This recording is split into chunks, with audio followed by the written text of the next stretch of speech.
Eu estou fazendo uma sequência de três vídeos temáticos a respeito da salvação, né? E o tema é possível uma pessoa ser salva caindo no mesmo pecado várias vezes? Então serão 3 vídeos falando sobre esse assunto. Já foi o vídeo 1 e esse aqui agora é o vídeo 2. E no vídeo 3 eu vou tentar trazer pessoas para falar sobre este assunto. Então este é o vídeo 2, no qual eu vou falar um pouco sobre salvação.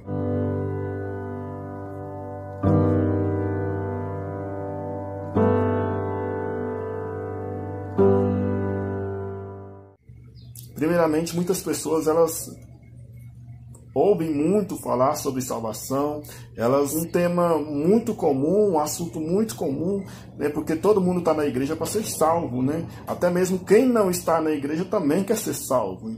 Porém, é um tema que muitos conhecem, mas poucos se aprofundam, né? Então, eu estou aqui para falar o que é salvação.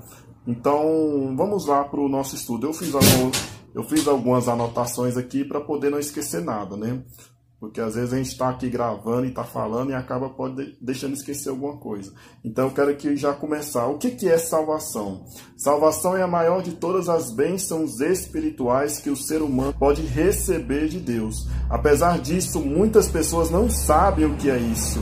Isso se deve, em parte, ao caráter simplório e superficial de boa parte da educação cristã em muitas denominações, porque muitas igrejas falam sobre muitos temas, eles focam muito mais na doutrina da igreja do que na salvação em si. Então tem pessoas que já estão na igreja há muito tempo, porém não sabem o que é salvação, né? Então, e é um tema muito comum, como eu já disse, porém é um tema que muita gente ainda não tem conhecimento, o mais simples que seja.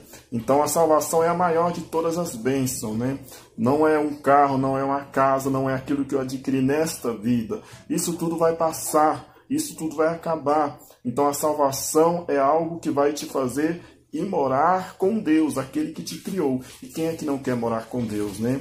Então eu aqui, antes de falar o que é a salvação mais profundamente, eu quero dizer aqui o que não é. Então vamos para a primeira parte. São 3 questões do que não é. Primeiro, a salvação não é a mesma coisa que filiação a uma denominação religiosa. Este é um pensamento muito comum. As pessoas acham que ser salvo é estar numa igreja. As pessoas acham que ser salvo é ter uma congregação, né? Porém, isso não remete exatamente à salvação. Porque a Bíblia fala assim que nós temos que ter uma congregação, mas salvação é muito mais do que isso, né?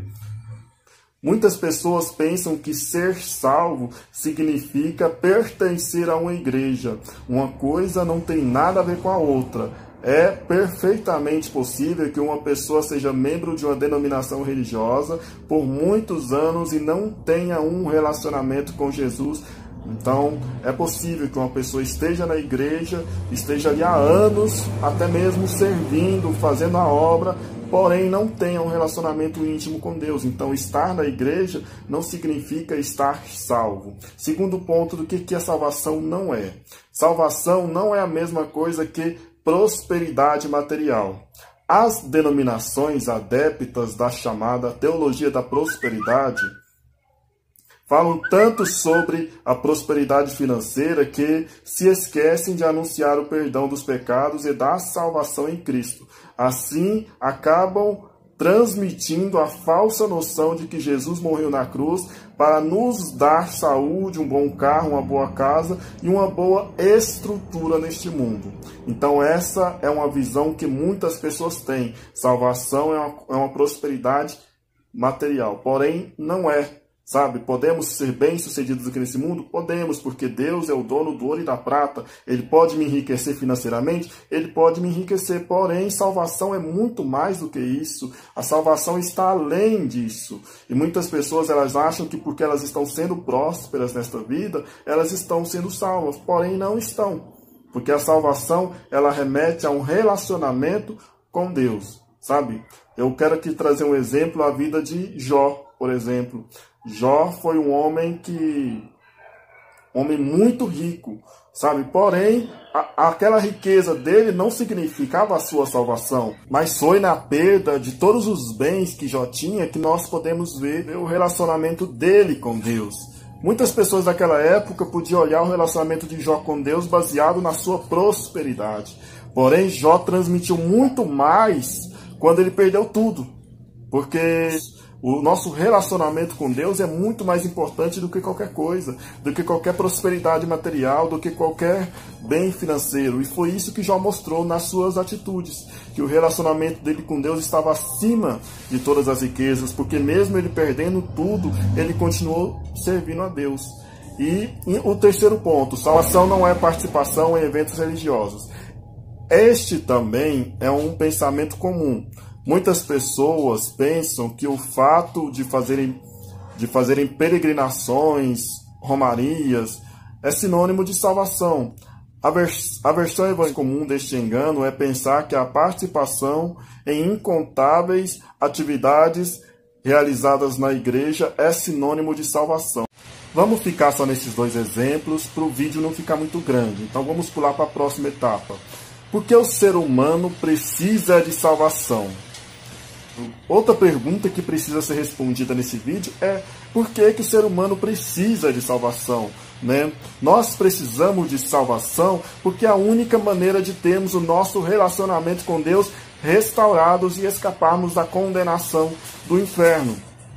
As Escrituras nos afirmam que toda a raça humana é pecadora, todos os seres humanos são pecadores. Está lá em Romanos, capítulo 3, versículo 23. Então, se somos pecadores, nós temos que receber aquilo correspondente ao pecado. E a Bíblia fala o quê? Que o salário do pecado é a morte. Então, Jesus morreu na cruz por nós. Então, vamos exemplificar isso. Tipo, é como você trabalhar, né, de gari, por exemplo, um emprego com salário mínimo, e receber um salário de um empresário, por exemplo, de um diretor financeiro, de um presidente de uma empresa. Ou seja, o teu salário não é correspondente à tua ocupação. Então, assim como nós também, tipo, o salário que nós deveríamos receber era a morte. Porém, a graça de Jesus, ela veio para nos salvar. Então, nós não mais receberemos este salário, porque Jesus já pagou esse salário. E falando em morte, eu quero aqui citar dois tipos de morte, a morte física e a morte espiritual. A morte física, muitas vezes, nós já deveríamos ter nos acostumados com ela. Por quê? Porque é algo natural que vai acontecer a todo ser humano. Todos nós nascemos e todos nós vamos morrer algum dia. Porém, nós não nos acostumamos, nós tratamos ela como algo que ainda nos causa dor e ainda nos pega de surpresa. Simplesmente pelo fato de que Deus ele não nos criou para morrer, mas para viver. Então a morte física, ela é dolorosa, porém ainda não é a pior morte, porque quando nós servimos a Deus e quando nós estamos em comunhão com Deus, a morte física nada mais é do que uma passagem para nos levar à vida eterna. Então, isso que nós estamos aqui hoje não é eterno. Eterno é o que vem depois desta vida. E falando sobre morte espiritual, Paulo começa dizendo que ele nos deu a vida eterna, porque estávamos mortos em nossos delitos e pecados. Está lá em Efésios capítulo 2, versículo 1. Então, nós estávamos mortos e ganhamos a vida. Como diz lá em Isaías, o pecado ele provoca separação entre nós e Deus. Então a morte espiritual é exatamente isso, a separação entre a criatura e o Criador. E outra pergunta que surge muito é como acontece a salvação? E eu queria aqui citar dois exemplos muito populares, mas que não refletem com a salvação, mas que são muito populares entre as pessoas, mas que são contrários àquilo que a Bíblia nos ensina. E o primeiro exemplo é: a salvação é uma recompensa que recebemos de Deus pelas obras que praticamos. Então esse é um pensamento muito comum. Eu sou salvo, eu vou ser salvo pelas minhas obras, e não pela graça, e não por qualquer outro meio, mas sim pelas minhas obras. Esta é uma opinião muito comum nos evangélicos. Ela se baseia em uma ideia de mérito entre a pessoa que pratica as obras e o oferecimento da salvação. No entanto, quando Deus nos dá o que merecemos, Ele nos dá a punição eterna. Afinal de contas, todos nós somos pecadores e merecemos o salário do pecado, que é a morte. Ao nos dar a salvação, Deus não nos trata como merecedores dela, mas nos concede uma bênção a qual nós não temos direito. Esse é exatamente o conceito da graça de Deus. Paulo afirma isso ao dizer: pela graça sois salvos, mediante a fé. Isso não vem de vós, é dom de Deus.